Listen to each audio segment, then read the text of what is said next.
Hello everyone, स्वागत है फिर से आपका हमारे इस चैनल पुस्तक ज्ञान में। दोस्तों, आज के इस वीडियो में हम लोग देखेंगे क्लास 7 के साइंस का first chapter nutrition in plant का फर्स्ट पार्ट का आज हम लोग Hindi line by line summary को आज हम लोग देखेंगे। तो चलिए फ्रेंड्स, देर ना करते हुए इस वीडियो को शुरू करते हैं। न्यूट्रिशन इन प्लांट्स यानी कि जो पौधे होते हैं उनका जो पोषण होता है, जो आहार होता है, उनके बारे में हमें जानना है इस वीडियो में। इन class 6 you learn that food is essential for all living organism. यानी कि क्लास 6 में हमने पढ़ा है कि जो भोजन होता है वो सभी लिविंग ऑर्गेनिज्म के लिए, यानी कि जितने भी जो लिविंग थिंग्स हैं उनके लिए आवश्यक होता है। इसके साथ साथ हमने ये भी पढ़ा है कि जो कार्बोहाइड्रेट्स होते हैं, प्रोटीन्स होते हैं, फैट्स होते हैं, विटामिन्स होते हैं और जो मिनरल्स होते हैं, ये भोजन के मेन कंपोनेंट्स होते हैं। यानी कि हमें अपने भोजन में कार्बोहाइड्रेट, प्रोटीन, फैट, विटामिन्स और मिनरल्स को शामिल करना होता है। ये सभी जो कार्बोहाइड्रेट, प्रोटीन, फैट, विटामिन्स और मिनरल्स होते हैं, इन्हें हम लोग न्यूट्रिएंट्स कहते हैं, यानी कि पोषक तत्व कहते हैं। और ये हमारे बॉडी के लिए बहुत ही आवश्यक होता है। All living organism require food. Plant can synthesize foods for themselves but animals including humans can not. यानी कि जितने भी लिविंग ऑर्गेनिज्म होते हैं उन्हें भोजन की आवश्यकता होती है। जो प्लांट्स होते हैं ये अपना भोजन खुद बना लेते हैं, लेकिन जितने भी बाकी एनिमल्स होते हैं ह्यूमन बीइंग के साथ, यानी कि हम लोग भी उसमें एनिमल्स के कैटेगरी में आ जाते हैं। जितने भी जो एनिमल्स होते हैं ह्यूमंस के साथ, ये लोग अपने भोजन को नहीं बनाते हैं। तो क्वेश्चन ये आता है, तो फिर इन्हें अपना भोजन मिलता कहाँ से है? तो जितने भी जो एनिमल्स हैं और ह्यूमन बींग्स हैं, इन्हें अपना जो भोजन है वो प्लांट्स और एनिमल्स से मिलता है। Thus, humans and animals are directly और indirectly dependent on plant। इस तरह से हम लोग ये कह सकते हैं कि जो ह्यूमन बींग्स हैं और जितने भी जो एनिमल्स हैं वो या तो डायरेक्टली या इनडायरेक्टली प्लांट पे निर्भर होते हैं।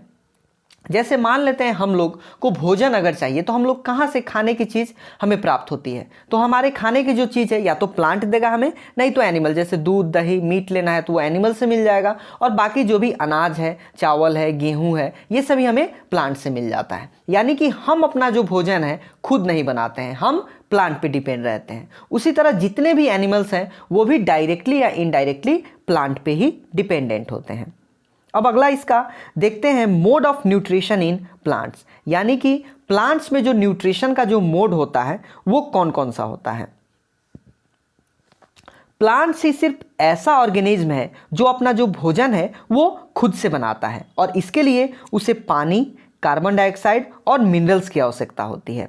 और ये सभी जो मिनरल्स होते हैं वो अपने आसपास से उसे वो इकट्ठा करता है और अपना जो भोजन है उसको बना लेता है।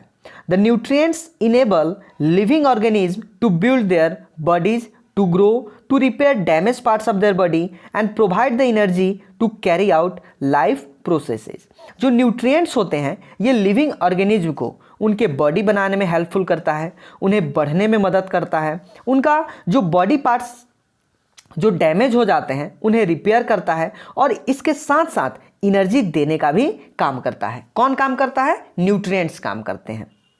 Nutrition is the mode of taking food by an organism and its utilization by the body. जो न्यूट्रिशन होता है इसको अगर हम लोग डिफाइन करें तो ये ऐसा मोड होता है भोजन लेने का जिसके द्वारा कोई भी जो ऑर्गेनिज्म होते हैं वो भोजन को ग्रहण करता है और अपने बॉडी में उसे यूटिलाइज करता है।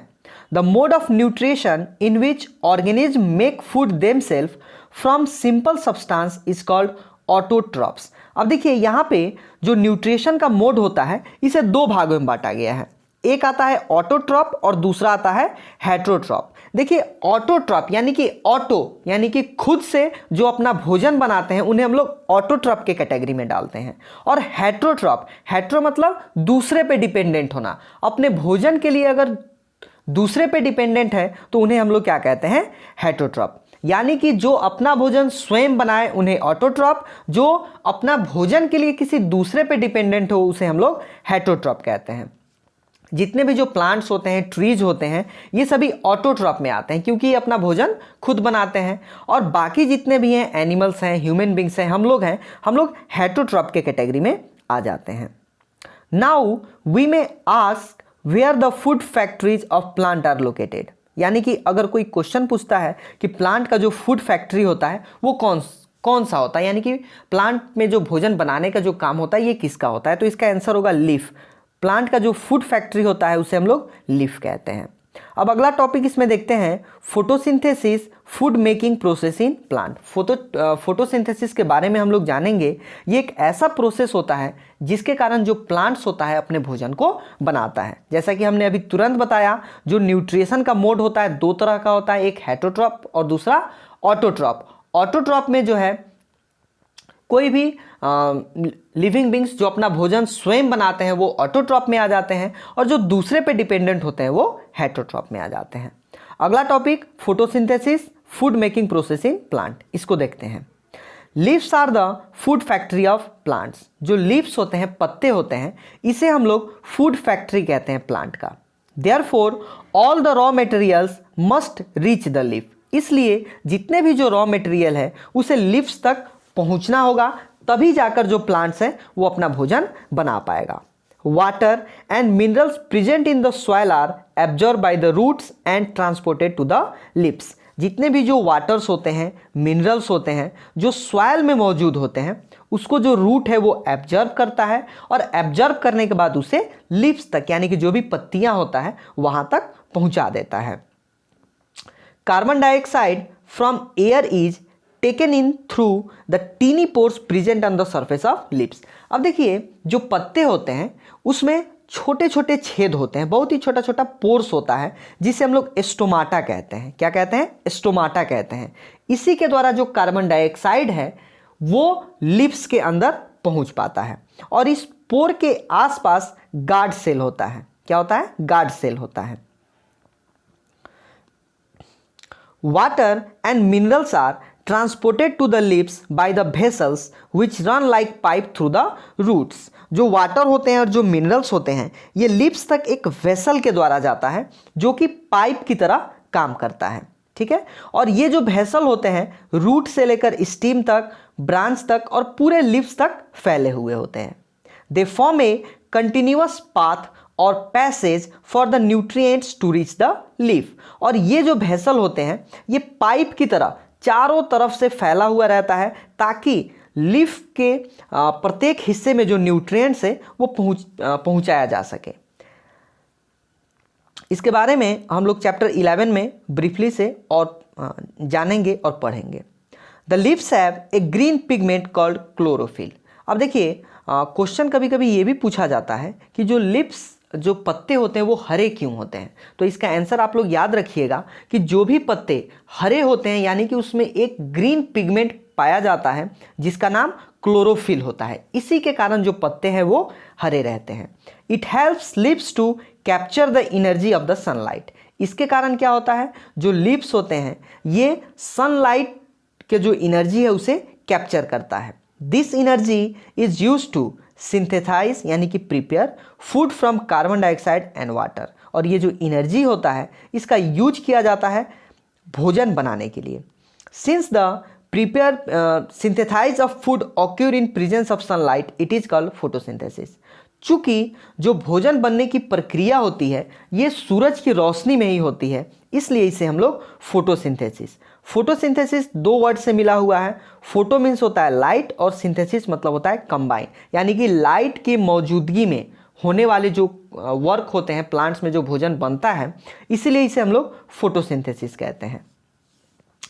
सो we find that chlorophyll, sunlight, carbon dioxide and water are necessary to carry out the process of photosynthesis. इसलिए हम लोग कह सकते हैं कि जो क्लोरोफिल है, सनलाइट है, कार्बन डाइऑक्साइड, वाटर्स और जो मिनरल्स हैं ये सभी मिलकर फोटोसिंथेसिस के प्रोसेस को काम करते हैं, जिसके कारण से जो प्लांट्स है वो भोजन बना पाता है। The solar energy is captured by leaves and store in the plant in the form of food. जो सोलर एनर्जी होता है ये लीव्स उसे कैप्चर करता है और उसे भोजन के तौर पर प्लांट्स में उसे एब्जॉर्ब कर लिया जाता है, उसे स्टोर कर लिया जाता है। The sun is the ultimate source of energy for all living organism. इस तरह से हम लोग कह सकते हैं कि जो सन है ये जितने भी लिविंग ऑर्गेनिज्म हैं उसका एक मेन सोर्स है एनर्जी का। यानी कि अगर सन नहीं है तो प्लांट जो है ये अपना भोजन नहीं बना पाएगा, और जब अगर प्लांट भोजन नहीं बना पाएगा तो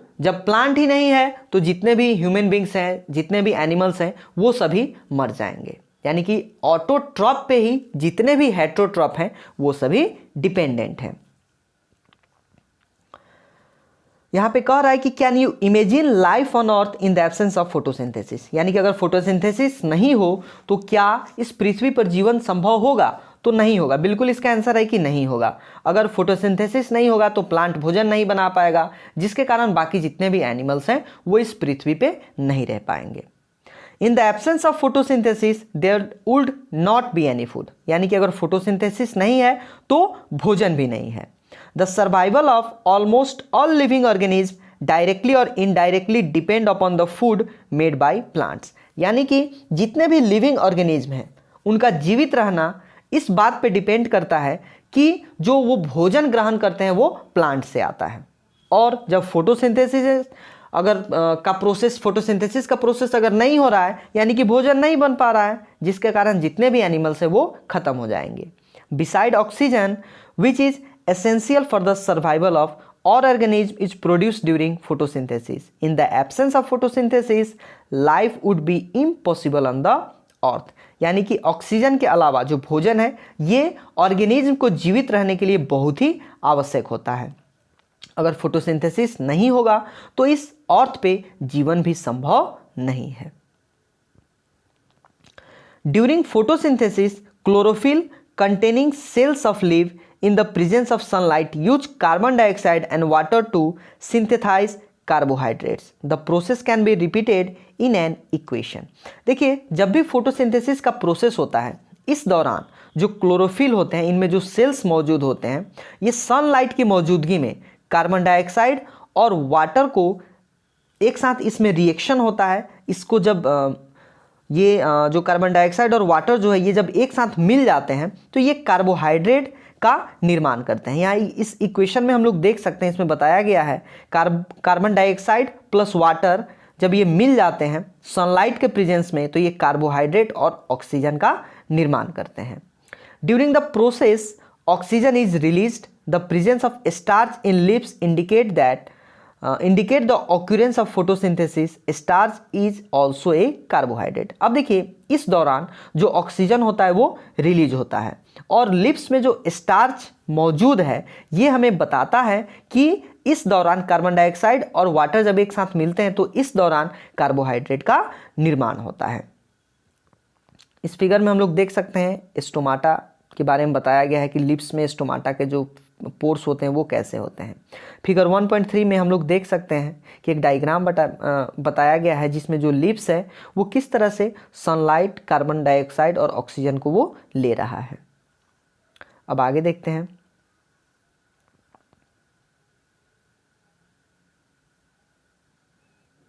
इसमें एक एक्टिविटी बताया गया है 1.1। इसमें हम लोग देखते हैं take 2 potted plants of the same kind, keep one in the dark or in a black box for 74 hours and the other in sunlight. इसमें बताया गया है कि 2 पॉटेड प्लांट को लेना है एक ही तरह के, एक को अंधेरे में रखना है 72 घंटा के लिए और दूसरे को सनलाइट में रखना है। Perform iodine test with the leaves of both the plant as you did in class 6। और इसके बाद इसमें आयोडीन टेस्ट हमें करना है, उसके बाद इसे रिकॉर्ड करना है। Now leave the pot which was earlier kept in the dark. यानी कि जो पॉट है, जो बर्तन है जिसको डार्क में हमने रखा था, उसको हम लोग 3 से 4 दिन तक सनलाइट में रखेंगे और फिर से उसको आयोडीन टेस्ट करेंगे। उसके बाद अपने ऑब्जर्वेशन को हम लोग नोट करेंगे। The leaves other than green also have chlorophyll. अब देखिए यहाँ पे एक चीज़ बताया गया है कि वैसे लीव्स जो हरे नहीं हैं उसमें भी क्लोरोफिल मौजूद होता है। The large amount of red brown and other pigment mask the green colour. अब देखिए हम लोग देखते हैं कि बहुत सारे ऐसे भी प्लांट्स होते हैं जिनके जो पत्ते होते हैं ग्रीन कलर के नहीं होते हैं, अलग या तो ब्लू कलर के होते हैं या तो रेड कलर के या येलो कलर के होते हैं। वो अपने अंदर ग्रीन कलर को छुपा के रखते हैं, यानी कि उसके अंदर भी फोटोसिंथेसिस का प्रोसेस चलते रहता है। You often see slimy green patches in ponds or stagnant water bodies. These are generally formed by the growth of organisms called algae. अब अगला टॉपिक ये आता है कि अधिकतर हम लोग जो पॉन्ड होता है, तालाब होता है या चापाकल के आसपास के कुछ क्षेत्रों में, ठीक है, कुछ ग्रीन कलर के कुछ पैच हम लोग देखते हैं, ठीक है, जिसे एल्गे कहते हैं। हिंदी में इसे हम लोग काई कहते हैं, ठीक है। ये ग्रीन कलर के होते हैं क्योंकि इसमें क्या मौजूद रहता है, क्लोरोफिल मौजूद रहता है, ठीक है, इसी कारण से ये ग्रीन कलर के होते हैं। ये भी अपना जो भोजन है वो स्वयं बनाते हैं। अब इसमें देखते हैं synthesize of plant food other than carbohydrates. You have just learn that plant synthesize carbohydrate through the process of photosynthesis. अभी तुरंत हमने जाना कि जब कार्बन डाइऑक्साइड और वाटर मिलता है और ये जब सनलाइट के संपर्क में आते हैं तो इससे कार्बोहाइड्रेट निकलता है। The carbohydrates are made of carbon, hydrogen and oxygen. और जो ये कार्बोहाइड्रेट होता है ये 3 चीज़ से मिलकर बनता है, कार्बन से, हाइड्रोजन से और ऑक्सीजन से। These are use to synthesize other component of food such as protein and fats. और इसी के कारण प्रोटीन और फैट का भी निर्माण होता है। But proteins are nitrogenous substance which contain nitrogen. लेकिन जो प्रोटीन्स होते हैं ये नाइट्रोजीनियस सब्सटेंस होते हैं जो अपने अंदर नाइट्रोजन को कंटेन करते हैं। Recall the nitrogen is present in एब्यूडेंस in gaseous form in the air. अब देखिए, चूंकि हम लोग जानते हैं कि जो नाइट्रोजन होता है ये हमारे एटमॉस्फेयर में पाया जाता है, सबसे अधिक हमारे एटमॉस्फेयर में नाइट्रोजन ही गैस है, तो ये जो नाइट्रोजन गैस है ये हमारे एटमॉस्फेयर में पाया जाता है। However plant can not absorb nitrogen in this form. लेकिन जो प्लांट्स हैं इन नाइट्रोजन को हवा से नहीं ले सकता है, क्योंकि जो प्लांट्स है इसे नाइट्रोजन की भी आवश्यकता होती है, लेकिन ये हवा से इस नाइट्रोजन को नहीं ले पाते हैं। Soil has certain bacteria that convert gaseous nitrogen into a usable form and release it into the soil. अब देखिए, जो सॉइल होते हैं, मिट्टी होते हैं, उनमें कुछ बैक्टीरिया होता है, ठीक है, जो इस गैसियस नाइट्रोजन को एब्जॉर्ब करता है और एब्जॉर्ब करने के बाद उस प्लांट के रूट में उसे इकट्ठा कर देता है, जिसके कारण उस मिट्टी में जो नाइट्रोजन मौजूद रहता है उसको वो प्लांट जो है एब्जॉर्ब कर लेता है। Also, you might have seen farmers adding fertilizer rich in nitrogen to the soil. In this way, the plants fulfill their requirement of nitrogen along with the other constituents. Plant can then synthesize protein and vitamins. देखिए, कभी कभी अगर खेतों में nitrogen की कमी हो जाती है तो जो किसान लोग हैं फर्टिलाइजर में नाइट्रोजन डालते हैं ताकि प्लांट को जो नाइट्रोजन है ये आसानी से मिल जाए। यानी कि सबसे पहले हमने जाना कि हमारे आसपास नाइट्रोजन अधिक है, लेकिन जो प्लांट है उसको डायरेक्टली नहीं ले पाता है, तो उसका मदद करता है सॉइल में मौजूद जो बैक्टीरिया होता है, वो मदद करता है।